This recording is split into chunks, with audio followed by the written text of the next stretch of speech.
साथियों, यूट्यूब के channel heavy scholar पर आप सभी का स्वागत है। रोज की भांति आज भी हम जीके जीएस के 20 महत्वपूर्ण प्रश्नों को लेकर के आपके सामने उपस्थित हैं और आइए देखते हैं आज के महत्वपूर्ण प्रश्नों की श्रृंखला का पहला प्रश्न। पहला प्रश्न हमारे स्क्रीन पर आ चुका है। पहला प्रश्न है, स्मार्ट सिटी परियोजना की शुरुआत कब हुई? स्मार्ट सिटी परियोजना की शुरुआत कब हुई, ऐसा प्रश्न पूछा जा रहा है। ए विकल्प दिया हुआ है 2015 में, बी दिया हुआ है 2013 में, सी दिया हुआ है 2018 में और डी दिया हुआ है 2020 में। तो स्मार्ट सिटी परियोजना की बात हम करेंगे तो 2015 में इसकी शुरुआत हुई थी। सन 2015 में इसकी शुरुआत हुई थी और इसके डेट की अगर बात करेंगे तो 25 जून 2015 का डेट था वो। आगे बढ़ते हैं हम लोग दूसरे प्रश्न की तरफ। दूसरा प्रश्न है, विकास का सिद्धांत के प्रतिपादक थे? ए विकल्प दिया हुआ है रोस्टोव, बी दिया हुआ है दादा भाई नौरोजी, सी दिया हुआ है केल्डार और डी दिया हुआ है क्लार्क। तो विकास के सिद्धांत के प्रतिपादन की बात करेंगे तो दादा भाई नौरोजी जी थे, अतः हमारा बी विकल्प सही होगा। आगे हम लोग बढ़ते हैं तीसरे प्रश्न की तरफ। तीसरा प्रश्न है, स्वतंत्रता का अधिकार किस अनुच्छेद में है? ए विकल्प दिया हुआ है अनुच्छेद 19 से 22 में है, बी विकल्प दिया हुआ है अनुच्छेद 14 से 18 में है, सी विकल्प दिया हुआ है अनुच्छेद 23 से 24 में है और डी दिया हुआ है अनुच्छेद 25 से 28 में है। तो स्वतंत्रता के अधिकार की हम बात अगर कहेंगे तो यह अनुच्छेद 19 से 22 के अंतर्गत है, अतः हमारा ए विकल्प सही होगा। आगे बढ़ते हैं हम लोग चौथे प्रश्न की तरफ। चौथा प्रश्न है, वह यंत्र जिसमें हम वस्तुओं को बड़ा करके देखते हैं क्या कहलाता है? ए विकल्प दिया हुआ है दूरदर्शी, बी दिया हुआ है सूक्ष्मदर्शी, सी दिया हुआ है पारदर्शी और डी दिया हुआ है इनमें से कोई नहीं। तो पूछा जा रहा है कि वह यंत्र कौन सा है जिसमें हम वस्तुओं को बड़ा करके देखते हैं, तो वह है सूक्ष्मदर्शी, अतः हमारा बी विकल्प सही होगा। आगे हम लोग बढ़ते हैं पांचवें प्रश्न की तरफ। पांचवा प्रश्न है, ध्वनि किस माध्यम में नहीं चल सकती? ए विकल्प दिया हुआ है वायु, बी दिया हुआ है जल, सी दिया हुआ है थल और डी दिया हुआ है निर्वात। तो हम लोगों को मालूम है, सबको पता होगा कि ध्वनि निर्वात में नहीं चल सकती है, अतः हमारा डी विकल्प सही होगा। साथियों, प्रतिदिन मैं आपके लिए यह जीके जीएस के 20 महत्वपूर्ण प्रश्नों को खोज करके बहुत मेहनत करके आपके सामने प्रस्तुत करता हूं और यह सारे प्रश्न जो भी वीडियोज आपको मिल रहे हैं फ्री में है, इसका कोई चार्ज नहीं है। आपसे बस एक रिक्वेस्ट है कि आप वीडियो को सब्सक्राइब करिएगा, लाइक करिएगा और बेल आइकन को प्रेस करिएगा ताकि नियमित रूप से ये वीडियोज आपको मिलें और नियमित रूप से आप इनको वॉच करिए। ठीक है, आगे बढ़ते हैं छठे प्रश्न की तरफ। चुंबकीय प्रभाव की खोज किसने की थी? ए विकल्प दिया हुआ है आर्मस्टेड, बी दिया हुआ है न्यूटन, सी दिया हुआ है बोथ ए एंड बी और डी दिया हुआ है इनमें से कोई नहीं। तो चुंबकीय प्रभाव के खोज की अगर हम बात करेंगे तो आर्मस्टेड हैं, अतः हमारा ए विकल्प सही होगा। आगे हम लोग बढ़ते हैं सातवें प्रश्न की तरफ। सातवां प्रश्न है, इंद्रधनुष में कितने रंग होते हैं? इंद्रधनुष में कितने रंग होते हैं? ए विकल्प दिया हुआ है 5, बी दिया हुआ है 7, सी दिया हुआ है, ये सी है, सी दिया हुआ है 8 और डी दिया हुआ है 9। तो हम लोगों को मालूम है इंद्रधनुष में 7 रंग होते हैं, अतः हमारा बी विकल्प सही होगा। आगे हम लोग बढ़ते हैं 8वें प्रश्न की तरफ। कौन सा तत्व गैस व द्रव दोनों अवस्था में पाया जाता है? ए है ब्रोमीन, बी है क्लोरीन, सी है आयोडीन और डी है इनमें से कोई नहीं। तो 8वें प्रश्न के सही उत्तर की अगर हम बात कहेंगे तो वह ब्रोमीन होता है, जो कि गैस और द्रव दोनों अवस्थाओं में पाया जाता है। आगे हम लोग बढ़ते हैं 9वें प्रश्न की तरफ। 9वां प्रश्न है, हाइड्रोजन के परमाणु में कितने प्रोटॉन होते हैं? हाइड्रोजन के परमाणु में कितने प्रोटॉन होते हैं? ए विकल्प दिया हुआ है 2, बी दिया हुआ है 1, सी दिया हुआ है 3 और डी दिया हुआ है 4। तो हाइड्रोजन के परमाणु की बात करेंगे और प्रोटॉनों की संख्या की अगर बात करेंगे तो उसमें 1 प्रोटॉन होता है, अतः हमारा बी विकल्प सही होगा। आगे हम लोग बढ़ते हैं 10वें प्रश्न की तरफ। 10वां प्रश्न है, आवर्त सारणी में कुल कितने समूह होते हैं?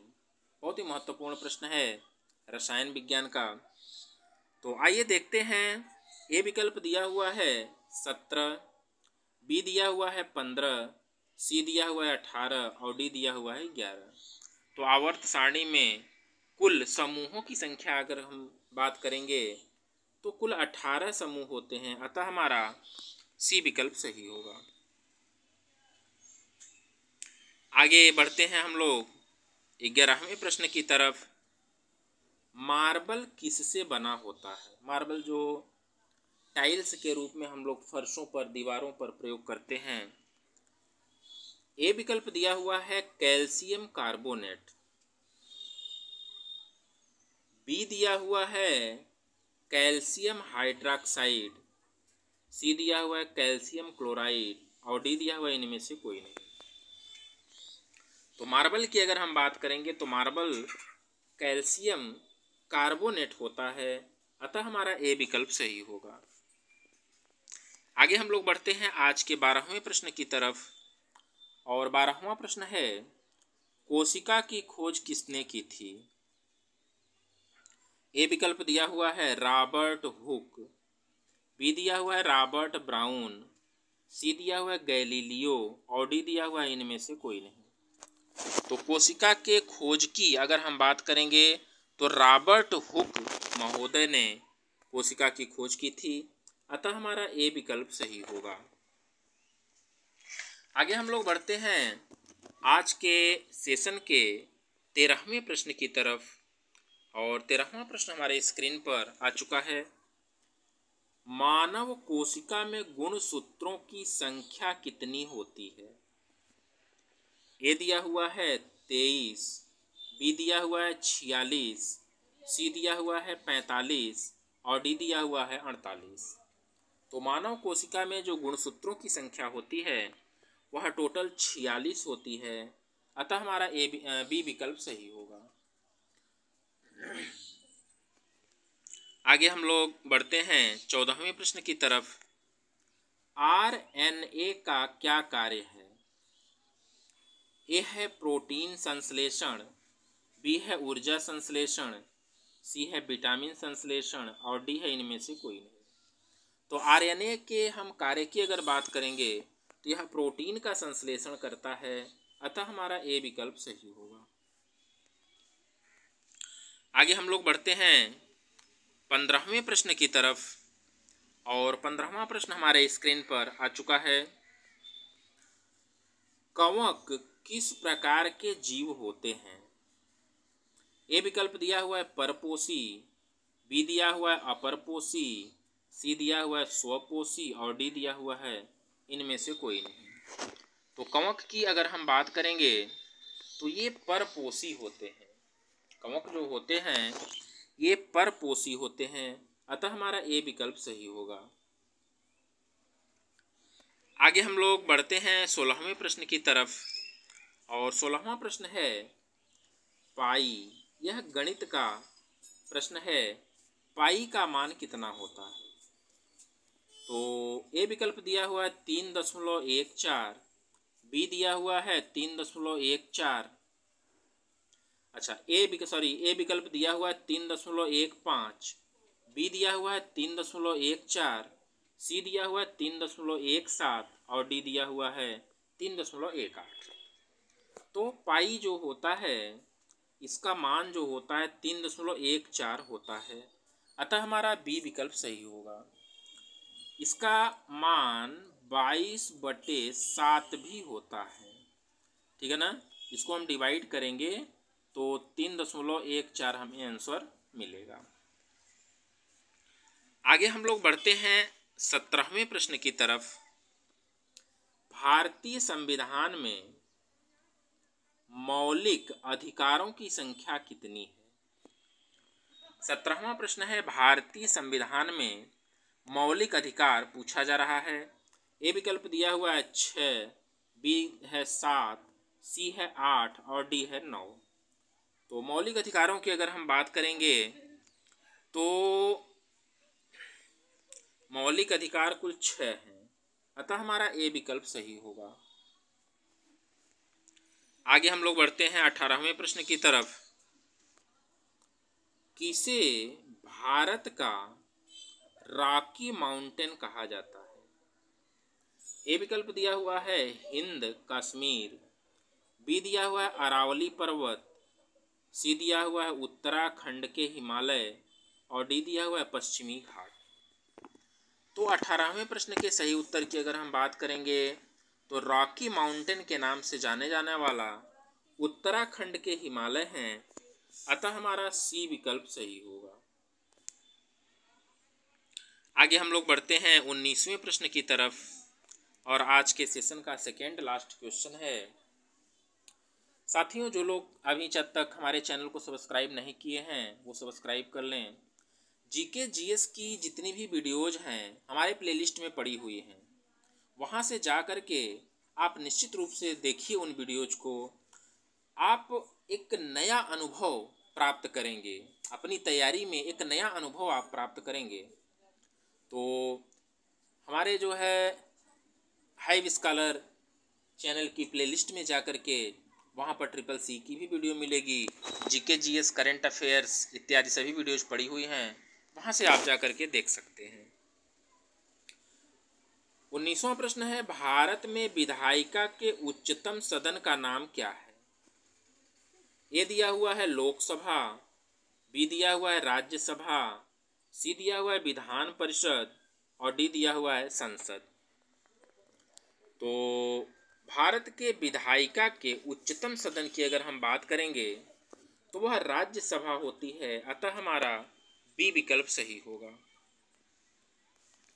आज के सेशन के लास्ट प्रश्न की तरफ हम लोग बढ़ते हैं। भारत में स्वच्छ भारत मिशन किस साल शुरू हुआ? स्वच्छ भारत मिशन की शुरुआत कब होती है? ए विकल्प दिया हुआ है 2012 में, बी है 2016 में, सी है 2014 में और डी है 2015 में। तो स्वच्छ भारत मिशन की अगर हम बात करेंगे तो यह 2014 में इसकी शुरुआत हुई थी, अतः हमारा सी विकल्प सही होगा। तो साथियों, कैसे लगे प्रश्न आपको हमें कमेंट के माध्यम से निश्चित रूप से बताइएगा। और आज के लिए बस इतनी ही क्लास है, फिर कल हम लोग इसी टाइम पर मिलेंगे। तब तक के लिए धन्यवाद।